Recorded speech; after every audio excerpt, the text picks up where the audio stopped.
A great deal of training goes into training staff how to identify cultural contributions that create reasons that would bring a family into child welfare.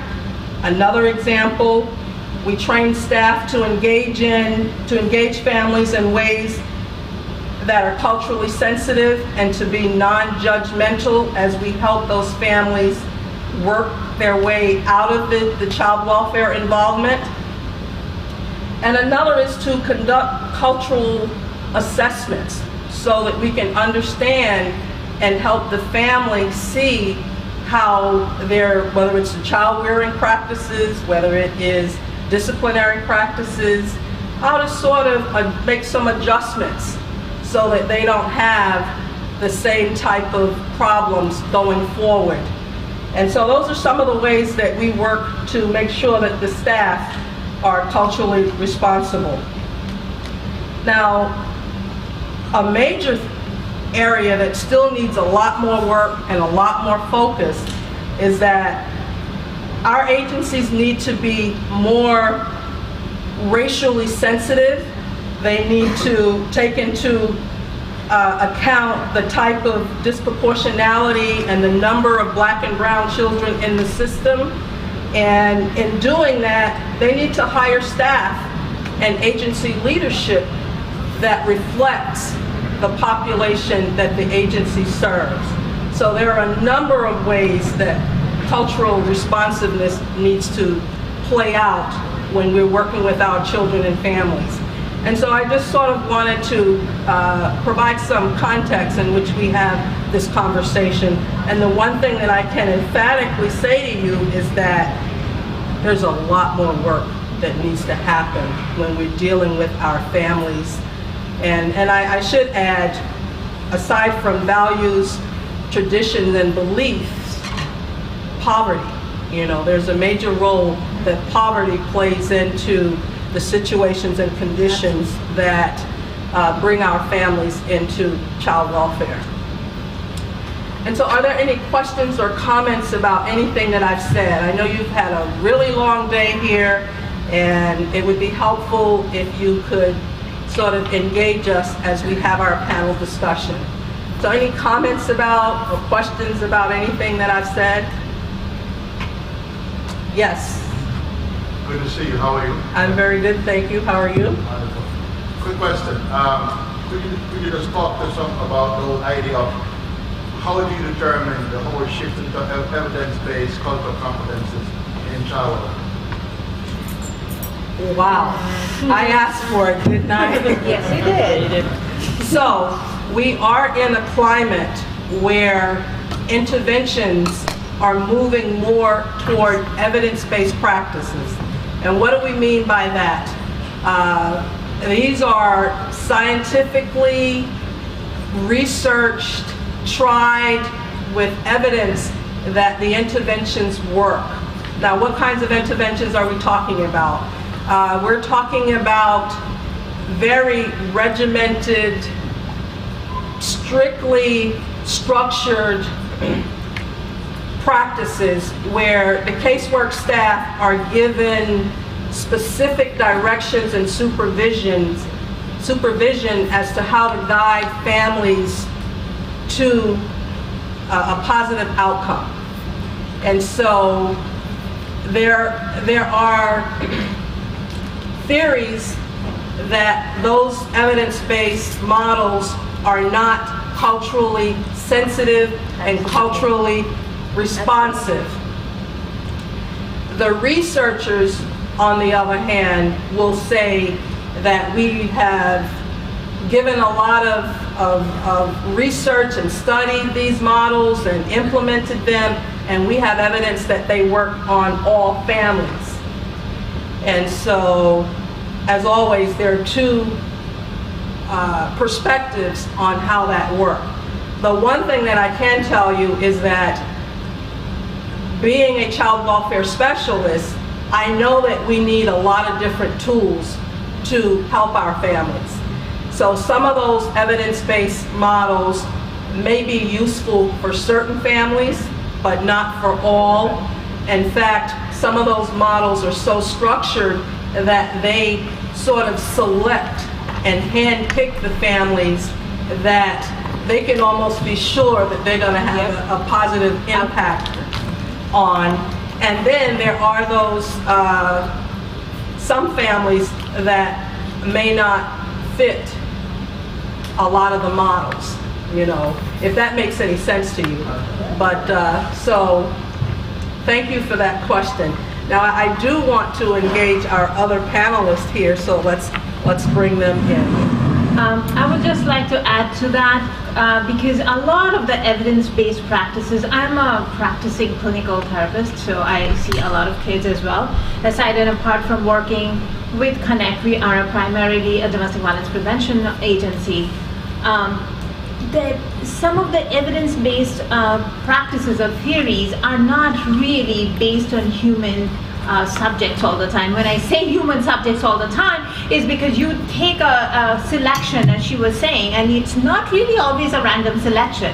The selection is really focused, and the researchers are really picking those subjects who are going to produce the results that they are going to produce, okay? So a lot of my population, who I represent today, are not even talked to or spoken about, right? So is it going to be really reflective, right? And we are talking about quantitative researches, but we are human beings, so it has to be qualitative, right? And qualitative researches take a long time, it takes a lot of money, nobody has time for that, okay? So that's the reason why we see the gap between the researchers and the human subjects. Having said that, good afternoon, everybody. As you can well recognize that I'm very passionate about this. In the afternoon presentation, one of the young ladies had said that even though we are born differently, we are born equal, and I really respect that statement. All the differences in this world are of degree and not of kind, because oneness is the secret of everything. Said Swami Vivekananda, one of the most prominent prophets in modern India. So I represent Hinduism, which is a very diverse religion, practiced variously by people from different parts of India and different parts of the world. Cultural, religious, traditional practices vary. You know, to give you an example, North Indians most often communicate with the South Indians via English. So, and our traditions and our cultural practices are so different that when the first time I went to a South Indian temple, I said, who are these people? I could not even recognize most of the gods because they looked different. Okay, so this is the amount of differences that we have within Hinduism. It is also not an organized religion and has no single known founder, and hence specifically no systematic approach to teaching its values and or system. However, there are some common tenets that we all believe in, and to go over them quickly, the Hindus believe in one God, even though we think in, the common and the most popular belief is like we believe in so many gods. We are henotheistic, basically accepting one God while accepting and respecting the existence and worship of many. Hindus believe in the divinity of the Vedas or the holy books. They are the bedrock of our eternal religion. In a nutshell, we believe in dharma, ethics and duties, samsara, rebirth, karma, the law of cause and effect by which one creates one's destiny, moksha, liberation from the cycle of samsara. Hindus also believe that the soul reincarnates, evolving, like you were talking about, through many births until all the karmas have been resolved, etc., etc. In other words, we believe in truth, honesty, non-violence, celibacy, cleanliness, contentment, prayers, austerity, perseverance, penance, and pious company. Wow, too many things, right? But I guess it's common for most religion. I do not know of one religion who doesn't talk about the same values that I just talked about. However, the manifestations are very different, right? So now I'm going to talk about the child rearing practices as we heard from our previous speaker in Hinduism.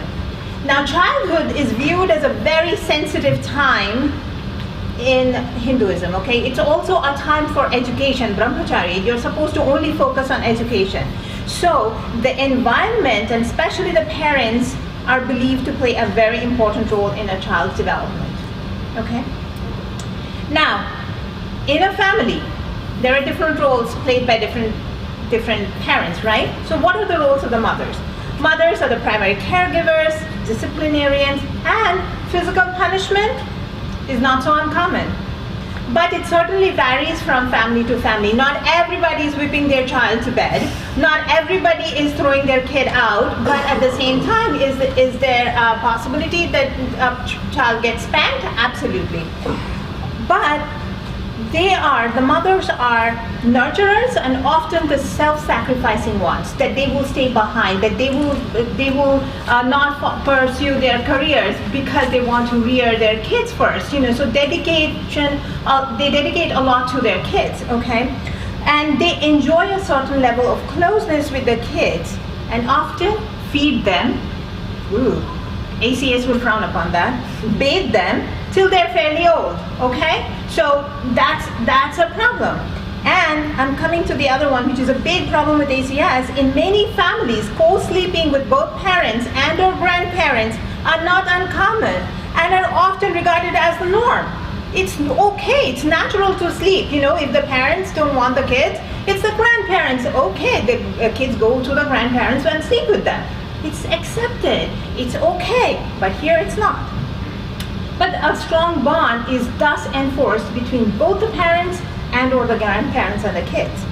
Fathers have been observed to be stricter in commanding respect and are generally more focused on having higher expectations of their children, okay?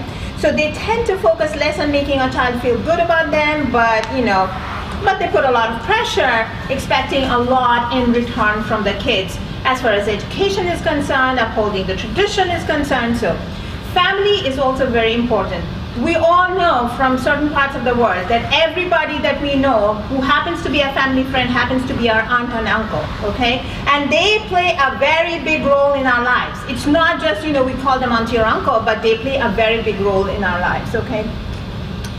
There is another thing that we really have to understand, that Hindu children are taught to respect authority, age, and relationships. So questioning them is not often encouraged. Unquestioning obedience to such figures are not really uncommon, okay? Remember that obedience to authority, passivity to some extent, and interdependence are highly valued qualities in Hindu children, okay? So what we see in the Western culture, like you're 18, you're on your own, bye, if that happens in a Hindu family, the mother is sitting like this, oh my God, what happened? What did I do wrong? Why did my child leave me? I think the Swamiji was referring to that exactly. In the context of American society, it is absolutely acceptable. But within our community, it is not. So I will give you one quick example of how our people come into, okay, ACS is good vision, I would say, I don't know. There was a Bengali woman in the Bronx, and I wish I could make this story up, but it's not.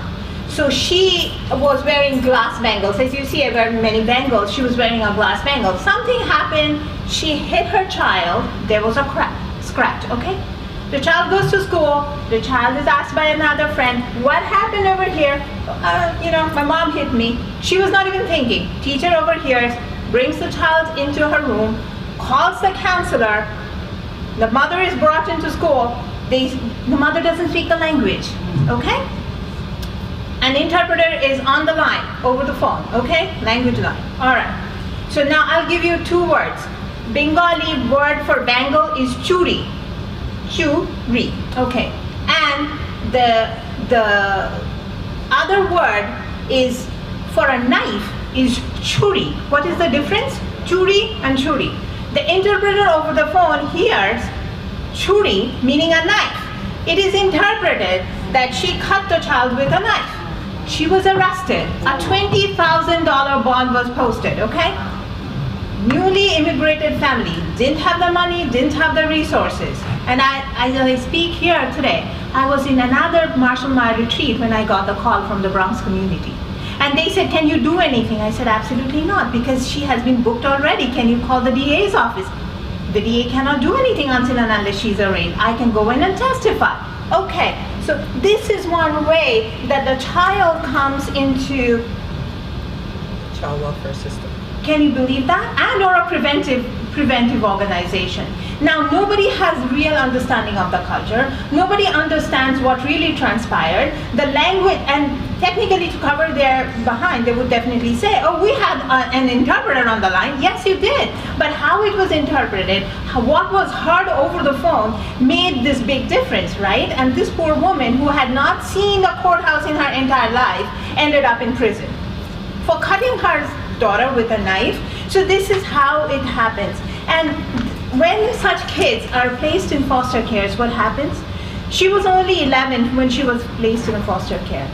She had been in the US for a few years and had not mastered the language and or the American way that much. Later she described that going into foster care was a huge culture shock, and eventually she lost touch with many of the values that she grew up with. To begin with, she was served hamburgers for dinner, bacon for breakfast, and due to her upbringing about not questioning authority, she complied. Of course, she regretted later.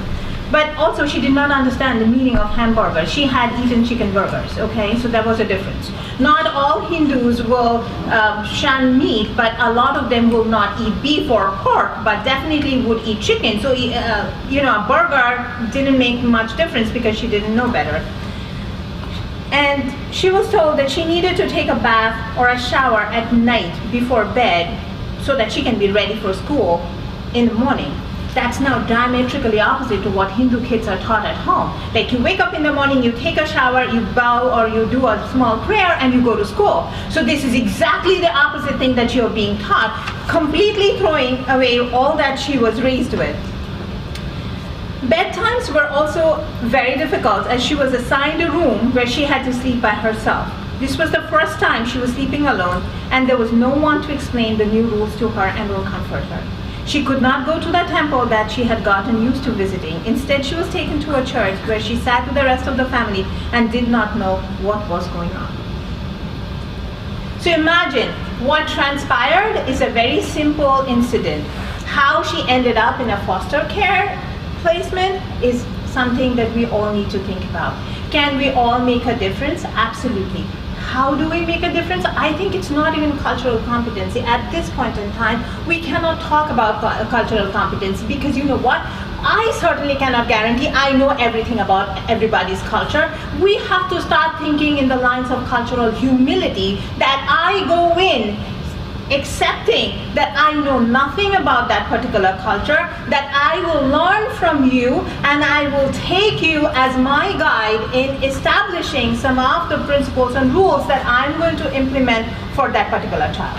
So that is something, the capacity to respect, to transmit verbally and non-verbally positive regard, encouragement, and sincere interest. And not constant put downs, about your habits and my habits. You people do it this way, we do it this way. You stink of curry and you stink of onions. These are the statements that people make.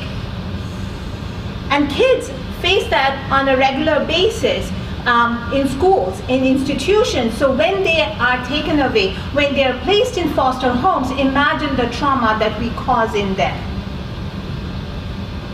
And I think, to end the presentation, there is so much that I would like to say.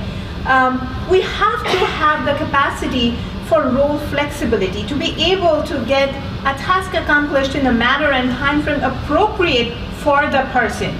If she's not used to sleeping by herself, we can give her some extra time. We can sit with her. If she's used to taking a shower in the morning, we can do that. We need to be a little bit more flexible. We do not need to come down with an iron fist and say, this is the rule of the house and this is how you need to do it. And the most important thing, I believe, that we have to be non-judgmental. And the capacity to personalize knowledge, right? Not all Hindus are going to look the same way. Not all Hindus are going to wear a sari and smell of a curry. I can promise you that. So everybody is going to be different, and we really have to take people individually. We have to make sure that one size doesn't fit all, right? And we are going to cater to everybody as we possibly can, to the best of our abilities. Thank you.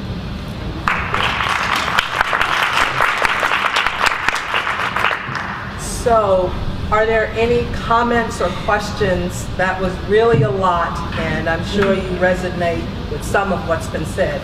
Yes, please. I appreciate the story, but where's the family and the friends? Relatives and the family friends. They had recently immigrated from Bangladesh. So, Family friends, they had just come here and they were not in a position to actually say that, they did not even know of kinship foster care. They did not know of anything. They were not given the chances. And I'm telling you again and again that language was the biggest barrier for the entire family. And this is a case from the Bronx. That's all I can say about it. So certainly language can be an incredible barrier, but also the social support systems and the family supporting structures were not there to offer a catchment. And had they been there, there's still some things that need to happen in order to take advantage of those resources. So that's, anything else? Somebody else had a hand. Yes, please. So thank you for the story. I'm from a foster care agency. We actually have a Punjabi-speaking family in care right now, and part of the stories are similar in this story. Reincarnation and black magic correlate to a sex abuse and a failure to protect on the part of the mother charge. We use an interpreter, we use interpreting services, and two things that you said that struck me. One, being a clinical psychotherapist, having great difficulty identifying Punjabi-speaking therapeutic interventions for this family. Yes. And for their children who are, some have special needs. Yes. And so therapy is a question I have for the global community.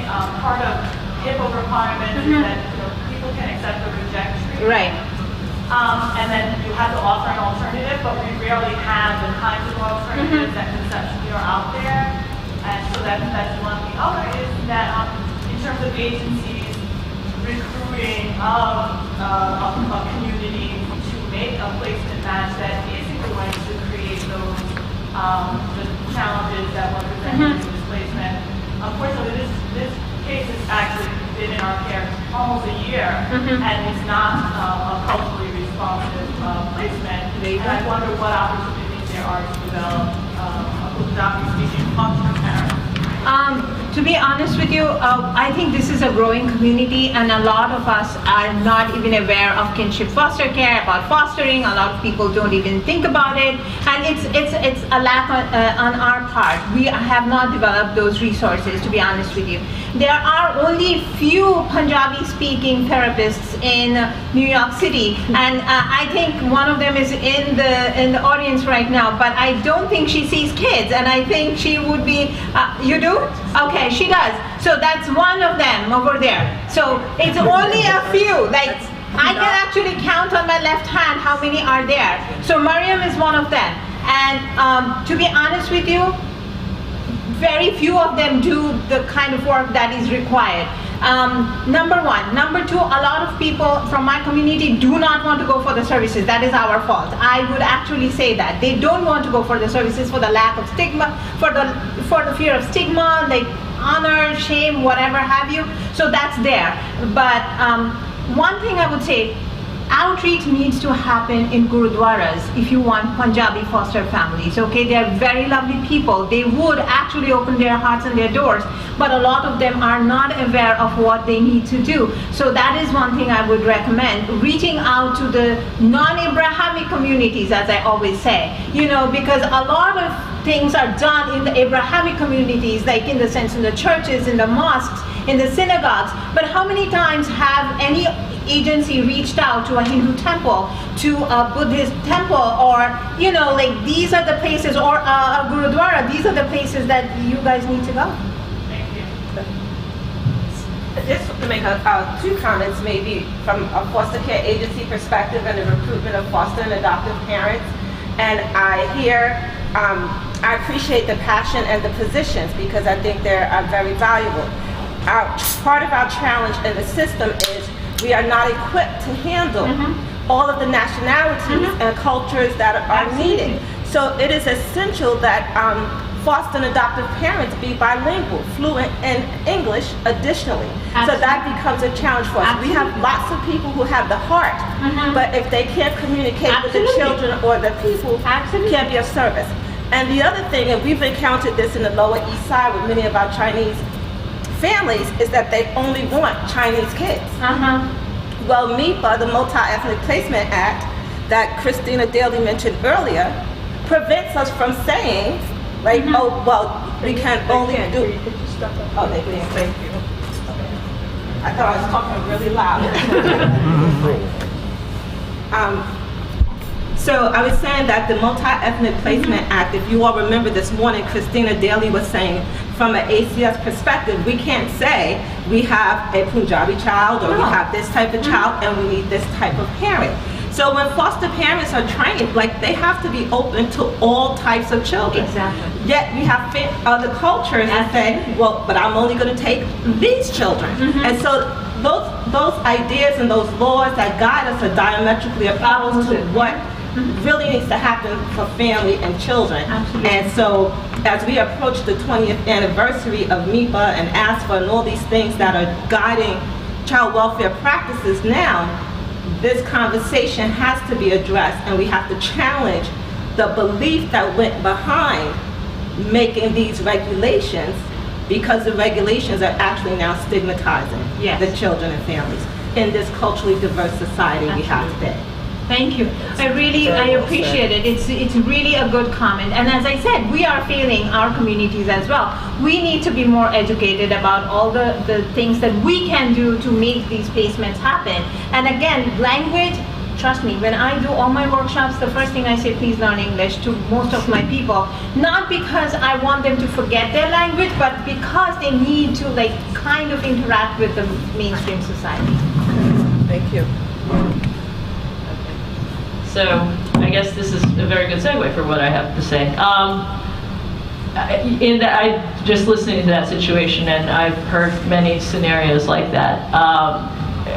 What I found is that this is why you really have to reach out to everyone, because sometimes I found that even when the ACS Child Protective Specialist is, understanding, that often it begins from, let's say, the teachers or the staff in the school not understanding, basic cultural differences. I mean, if you were raised on timeouts, and I was raised by my dad smacking me every once in a while when he was pissed, that's obviously you're going to have a different perspective. I mean, I remember teaching at Stuyvesant, and many of my Asian students would like, my dad's going to kill me if I bring this 55 back, and I'm just like,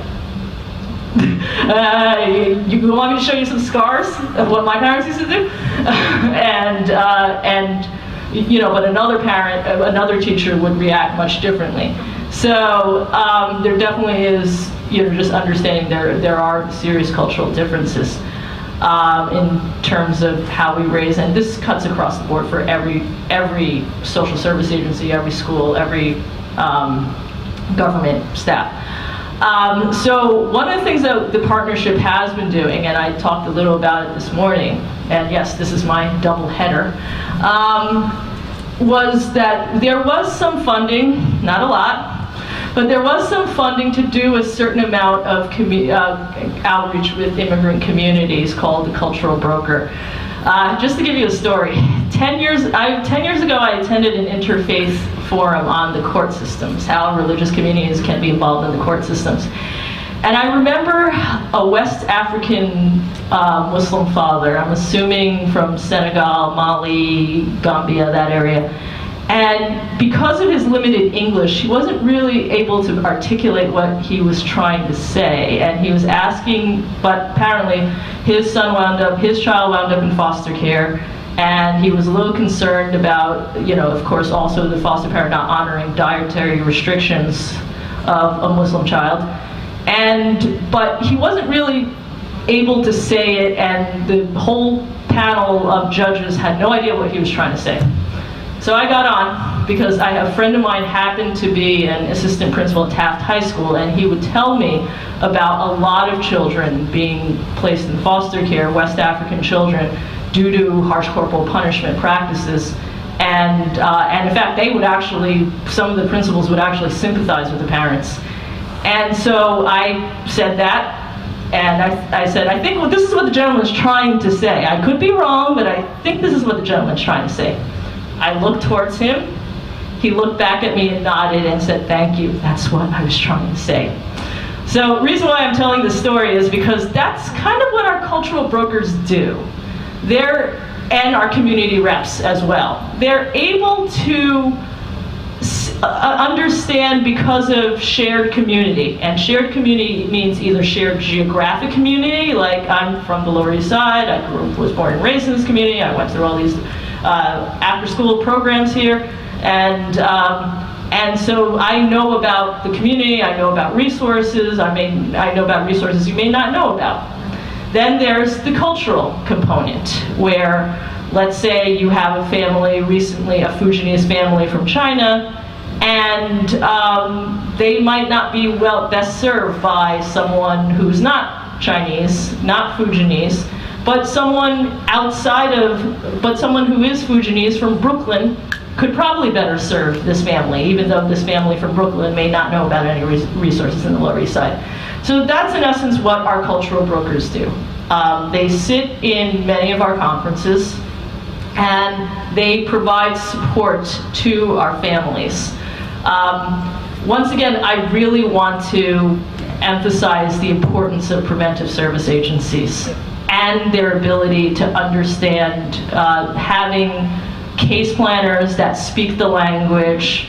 The work that Chatterjee does, the work that Sienna does, I can't emphasize the importance of these organizations, Chinese American Planning Council and Chinatown YMCA.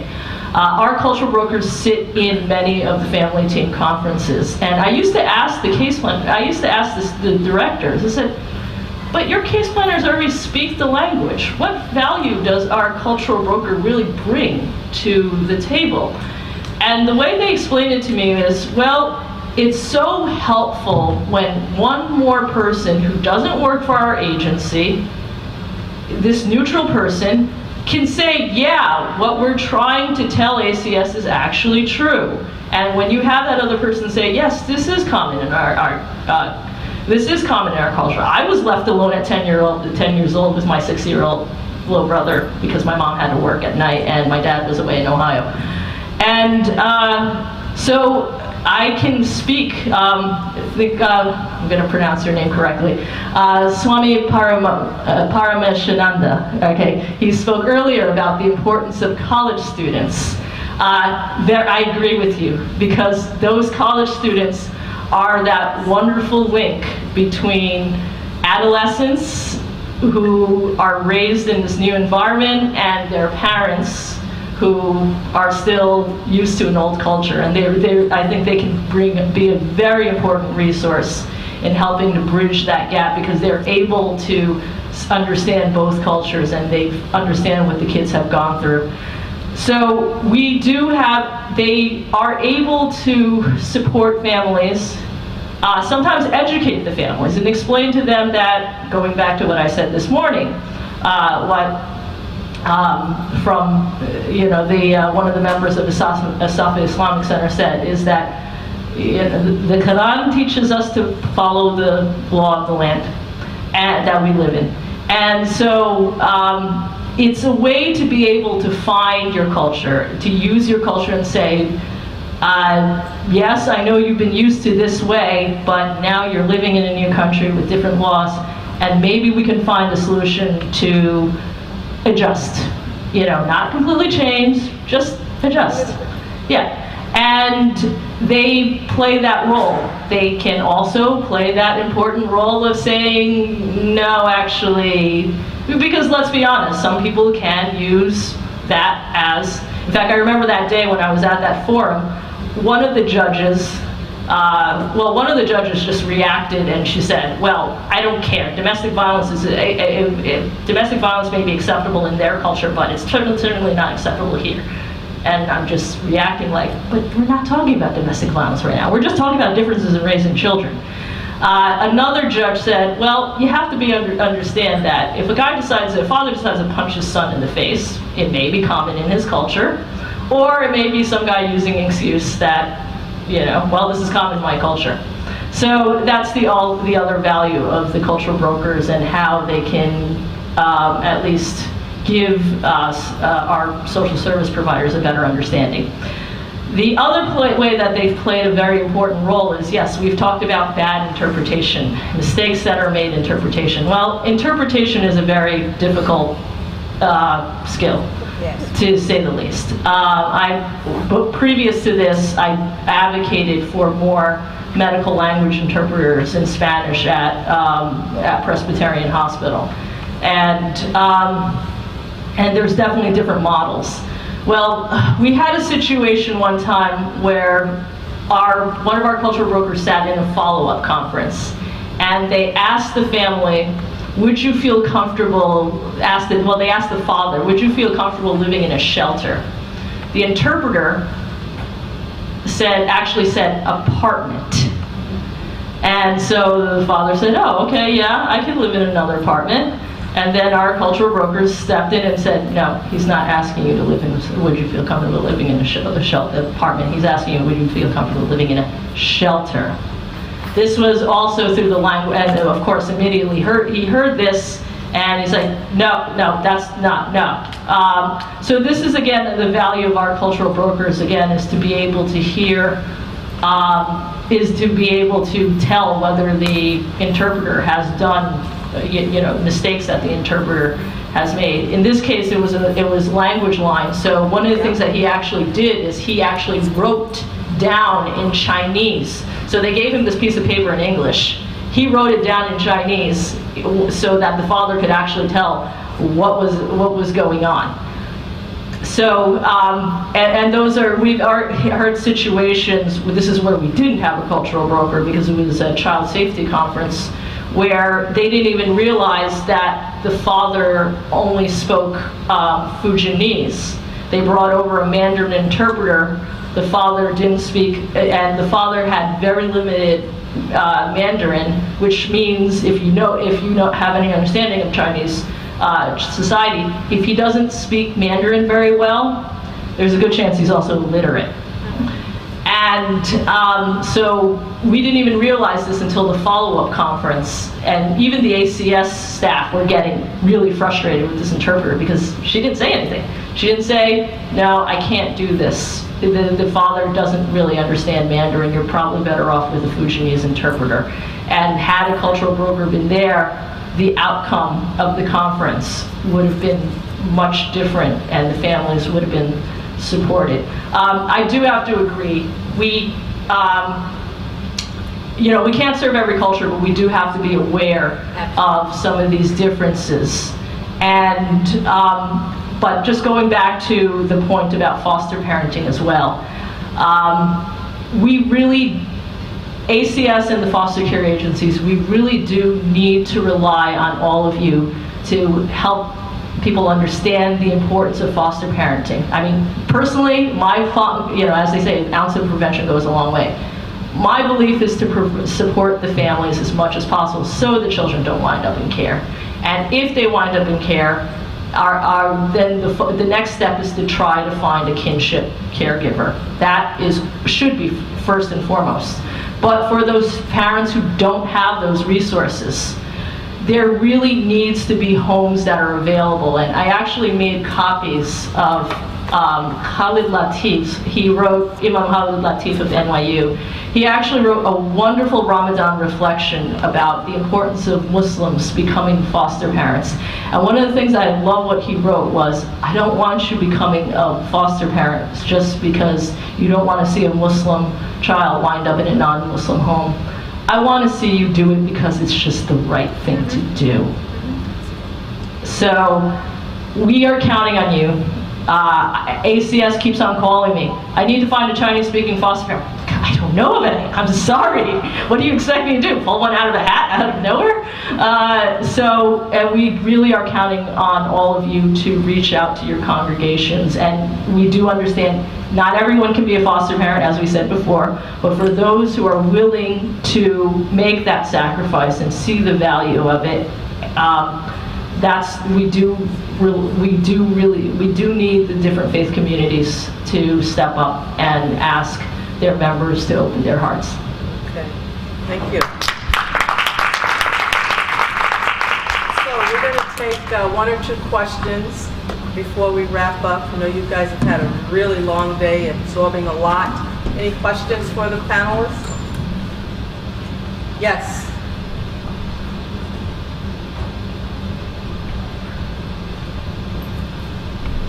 This is a little off topic, but maybe someone in the room can have an answer.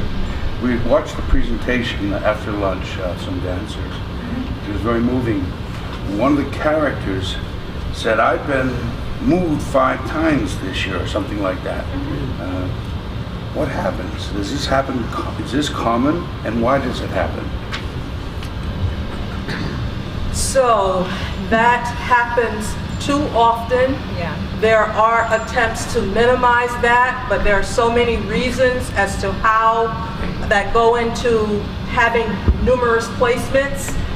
Some of those reasons could be there is a cultural clash between the families and the children. There could be behavioral issues. And the other is sometimes the children are just traumatized. You know, there is trauma, as discussed earlier, with being taken away from your family. And there are times when some families are physically abusive, but those children still want to go back to their families. And so some will run away or go what we call AWOL. So there are so many reasons as to why there are many placements. Yes? I just wanted to add, just for perspective on the stability issue in foster care, especially because, you know, we heard today that foster care has shrunk so much.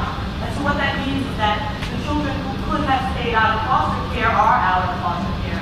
And that the children who are in foster care present in ways where their needs are much more extreme, possibly, than you would have experienced in parenting your own children or in children that you know. So their presentation is somewhat different.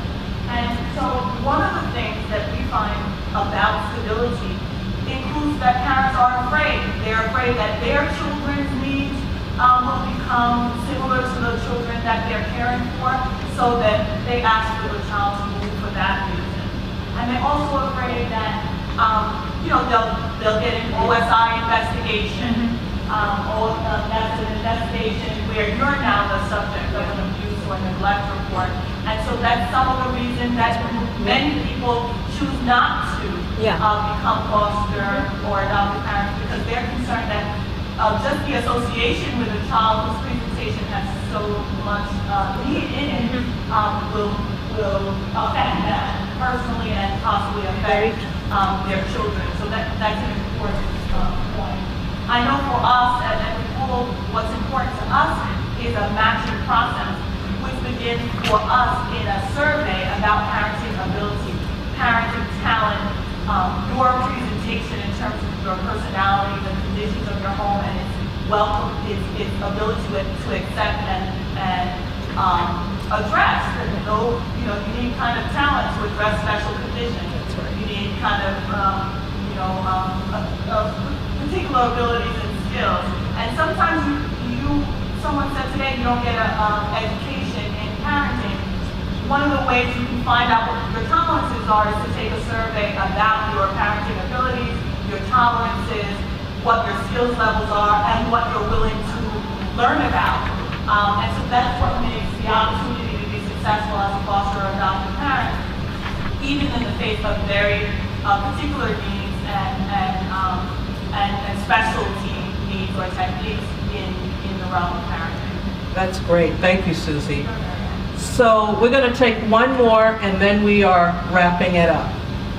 Hi, I just wanted to respond to the point about language access, which I'm very glad came up because I think it's really important. Flora and I have discussed it a bit when we met a few weeks ago. My name is Colleen Duffy. I work for ACS in the Office of Advocacy, and I recently stepped into the role of language access coordinator. So I'm new to the role, but one thing I've observed already is that these are obviously not two isolated situations.